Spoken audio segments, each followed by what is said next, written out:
পার্টিরা একটা কথা বলো দেখি আমাকে।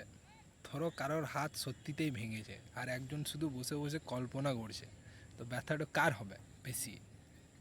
যার সত্যিতে হাত ভেঙেছে তারই ব্যথাটা বেশি হবে। এবার তোমরা ভাবতে হবে যে আমি তোমাদেরকে হঠাৎ এইসব কথা কেন বলছি। তো এই রহস্যটা জানার জন্য ভিডিওটা পুরোটা দেখতে হবে। তো তোমরা যারা যারা ভাবো যে আমি একদম বেকার, কোনো কাজ করি না, তাদেরকে আমি বলে দিই আমি কাজ করি, কিন্তু নিজের প্রয়োজন মতো। যখন ধরো আমার ফোনের রিচার্জ শেষ, টাকা দরকার, কাজে যেতে হবে, বা জামা কাপড় কিনতে হবে, বা জেল, পারফিউম ইত্যাদি কিনতে হবে, তখন আমি কাজে যাই। এবার এইটুকুও বলে দিই যে আমি কী কাজ করি। আমি কাজ করি প্লাই সানমাইকার কাজ। এই বাড়িতে বাড়িতে গিয়ে প্লাই সানমাইকার আসবাবপত্র বানানো, মানে একটু অর্ধেক জানি। আমার একটা বন্ধু আছে, ও মিস্ত্রি আছে, ওর সাথে আমি মাঝে মধ্যে যাই যখন আমার টাকা দরকার পড়ে। তো সপ্তাহখানিক আগে আমি একটা বাড়িতে কাজে গেছিলাম আমাদেরই জেলায় একটা গ্রামে। গ্রামের নাম লুবো না, বদনাম হয়ে যাবে গ্রামটা নালে, ঠিক আছে? তো ওই বাড়িতে আমি কাজে যাই। ওই বাড়িতে আমি কাজে যাই আর আমি কাজ যেইটুকু জানি ওইটুকুও ভুলে যাই। কারণ ওই বাড়িতে একটা মেয়ে ছিল, না সরি মেয়ে বলে, ও পড়ি ছিল।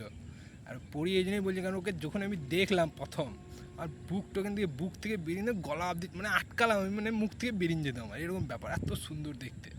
আর ওকে দেখে সেই কাজ তো আমি ভুলে গেলাম, শুধু একটাই জিনিস, ওকে পটাবো কী করে, পটাবো কী করে, পটাবো। তো পুরো পটানোর গল্পটা বললে তো ভিডিওটা লম্বা হয়ে যাবে। তো শর্টে বলছি, 3 দিন 4 দিন ওখানে কাজ হলো।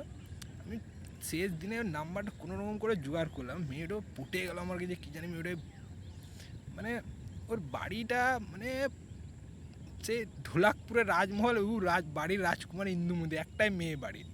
আর এত ভালোবাসছে ওর মা বাবা ওকে, কি বলবো তোমাকে। আর আমি তো সেই ভেবেই লিখিলাম সেই বাড়ি রেখে পুটিন যদি বিয়ে করিলে একবার বাড়িটা আমারই হয়ে যাবে, মানে এরও ফুল কনফিডেন্ট। আর শেষ দিনে নাম্বারটা দিয়ে দিল, আমি ফুল খুশি। কথা বলছি 1 সপ্তাহ 10 দিন কথা বল, মেয়েটো মানে শুধু নেগেটিভ কথাবার্তা। আমি মানে চমকিন গেলাম জানো, মানে এত ওর বাড়িতে কি নাই।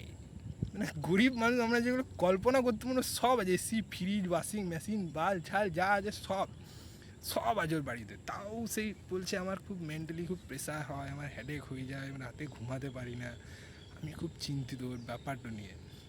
কিন্তু একদিন আমি ওকে ভুলেই দিলাম, মানে মাথা খারাপ হয়েছিল আমার অন্য কোনো নিজের বাড়ির হেডেক নিয়ে। গরিব মানুষ বুঝতেই পারছো। তো ও একদিন আমাকে নিজের দুঃখ বলছে, আমি ওকে বলে দিলাম তোমার মানে কী কষ্ট গো, তোমার বাড়িতে তো সবই আছে, তোমার মা বাবা তোমাকে এত ভালোবাসে, তুমি ওদের কথা ভাবো যারা রোদে রোদে গরমে খাটছে বাইরে, শারীরিক পরিশ্রম করছে, ওদের কষ্টটা বেশি না? তুমি মনে মনে ভেবে ভেবে কষ্ট করলে কি বাল কষ্ট হবে? ভাই মেয়েরও সেই বলতে লাগলো, না তুমি বাজে মানুষ, তুমি আমাকে বুঝো না, এই ওই দিয়ে বাড়া ব্লক করে দিল ঘাড় মারা। আমার স্বপ্ন ভেঙে গেল বাড়া। এবার তোমরা বলো যে হাতটা যার সত্যিতে ভেঙেছে ওরই তো ব্যথাটা বেশি হবে, আমি কি খারাপ কি বলেছিলাম? দিল ব্লকটা করে বানা গান মেরে দিল পুরো। সেই আমি তো ভেবেই নিলাম বাড়িটা আমারই হয়ে যাবে, বিয়ে করে নেবো। সেই মানে আমার বিশাল হেডেক আছে, আমি বুঝলে তো কিছুদিন ধরে। তোমরা তো হেসে নিলা গল্পটা শুনে, আমার কষ্টটা শুনে। আমি তাহলে যাচ্ছি।